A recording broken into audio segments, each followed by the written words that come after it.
జనరల్‌గా నీరు అనేది ఎత్తు నుంచి కిందకి ప్రవహిస్తూ ఉంటుంది. బట్ ఈ ఉల్టా పానీ దిగువ నుంచి అంటే కింద నుంచి పైకి ప్రవహిస్తూ అందరినీ ఆశ్చర్యానికి గురిచేస్తుంది.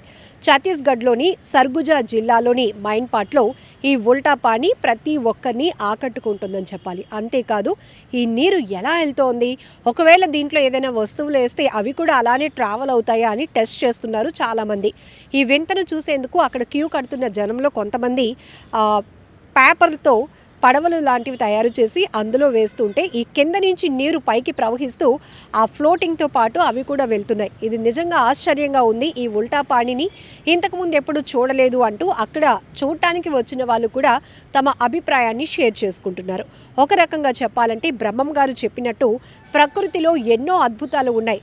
ఈ కాలం మారుతున్న కొద్దీ ఎన్నో విశేషాలు మనుషులు చూడాల్సి వస్తుంది. ఆ వింతలు విశేషాలన్నీ కూడా అందరినీ ఆశ్చర్యానికి గురి చేస్తూ ఉంటాయి. ఎవరు ఊహించలేనటువంటి ట్విస్టులు కనబడుతూ ఉంటాయి అన్నట్టుగానే అప్పుడప్పుడు కూడా మనం కొన్ని గ్రామీణ ప్రాంతాల్లో కావచ్చు, బాగా అటవీ ప్రాంతాల్లో కూడా ఇలాంటి విశేషాలు చాలానే చూస్తూ ఉంటాం. ఇప్పుడు సోషల్ మీడియాలో ఎక్కడ ఏ వింత జరిగినా, ఏ అద్భుతం జరిగినా క్షణాల్లో వైరల్ అయిపోతుంది. ఛత్తీస్‌గఢ్‌లోని మైన్‌పాట్‌లో ఉన్నటువంటి ఈ ఉల్టా పానీ గురించి కూడా ఇప్పుడు సోషల్ మీడియాలో చాలామంది ఇంట్రెస్ట్గా కామెంట్లు పెడుతున్నారు. నిజం చెప్పాలంటే నేచర్తో కనెక్ట్ అయిన వాళ్ళకి మాత్రం దీని మీద ఒక అవగాహన ఉంటుంది. కానీ కొన్ని వండర్స్ మాత్రం సైంటిఫిక్ రీజన్స్ అంత బేగా ఎవరికి అర్థం కాదు. సైన్స్కి అందలేని అద్భుతాలు కూడా మనకి ప్రకృతిలో దాగి ఉన్నాయి అని చెప్పడానికి